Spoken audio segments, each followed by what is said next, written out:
We're here today as part of the Oregon Community College Oral History Project.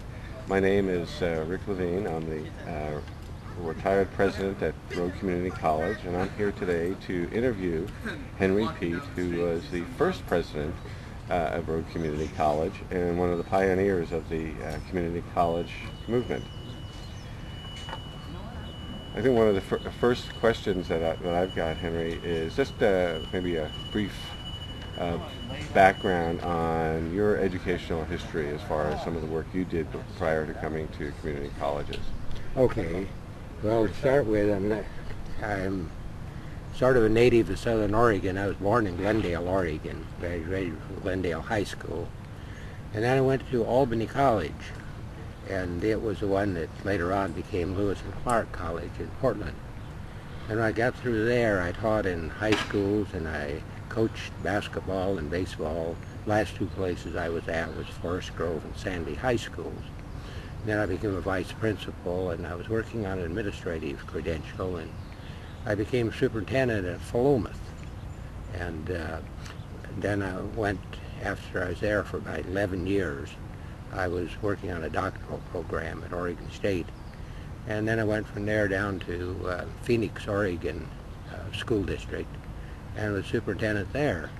And it was while I was there that I was asked to apply for a presidency of the new Rogue Community College. So that's when you first decided to get involved in the community college effort. Well, not exactly. I first got involved when I was superintendent of schools at Philomath. And it was rather interesting. Philomath is 5 miles from Corvallis in Oregon State College. University now, was college then. And our students went to, many of them went to Oregon State because it was close at hand.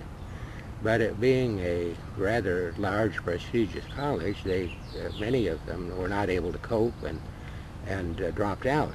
And so as that happened, it was the same time when the community college movement was beginning in Oregon. I realized that those people should be going to community college first. And then Lynn Benton Community College was starting at the same time, and I was going to, on my minors program at Oregon State, I had a class called the community college. So you put all those together, and I had a pretty good indoctrination into community college while I was superintendent. Great, that's great. Many times people confuse community colleges with two-year schools or junior colleges. What do you see as the difference between the two? Oh, I see a big difference. Junior college, to my mind, is just the first 2 years of a four-year college, and concentrating on the programs only that lead to a four-year baccalaureate degree. And the community college is a far different concept of a comprehensive school, as you well know, that it does all the things that community college is supposed to do, all the difference in the world. Great. Well, I should mention as part of this that I spent 30 years at community colleges, and my first job was working for Henry as a purchasing agent for George Kurtz, and so Henry has started many careers in community colleges, and many of us have been very grateful for his leadership. Well, thank you. But Henry, tell us about your first position at a community college. Well, the first position I had was as president of the community college, which is kind of interesting as far as job paths now is concerned, because people usually work their way up and have dean's positions and so on. But I was still a superintendent of schools at Phoenix when I was asked to apply. And it was interesting because I'm quite sure that the board had talked to people with a lot in interviewing candidates with a lot of community college experience. But somehow they seemed to like what I had done over at Phoenix and Philomath, and I thought that I could do the same thing here.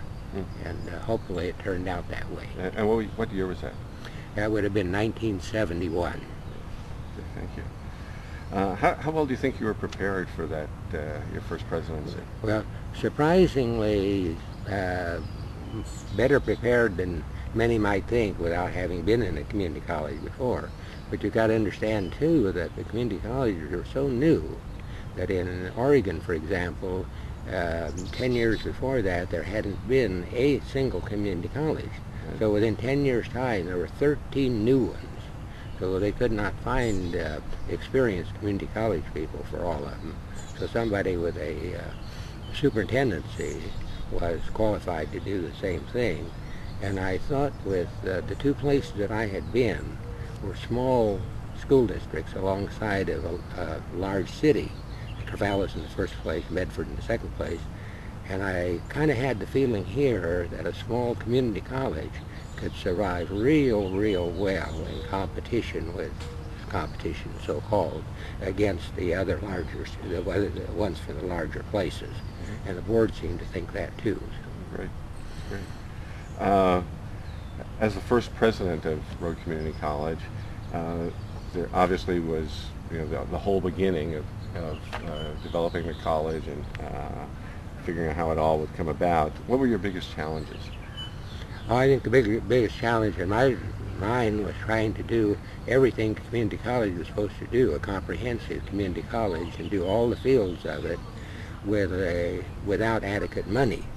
The finance we had was what had been voted in the first time when the college was formed, and the financial package was prepared by a group of citizens who did some research and thought they had determined how much it took, but they didn't. Their research was not very adequately based on what it really took. And so we were at a quandary because some of the other community colleges had started, and for the first few years what they did was they would conduct some night classes at a high school with a common pattern. We'll go ahead and at night we'll conduct science classes and math classes and things, English classes, things of that kind there. And during that time we'll make all our plans and do all of this.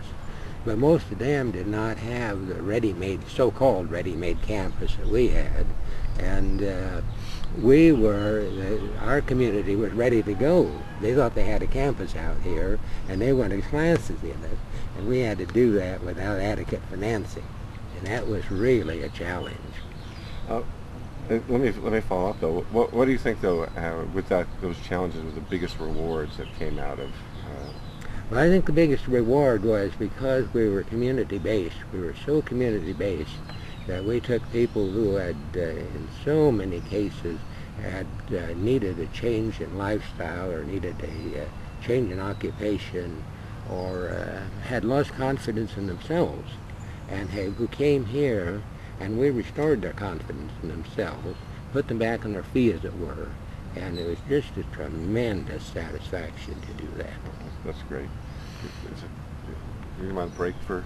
Yes, let's take that. I'm going to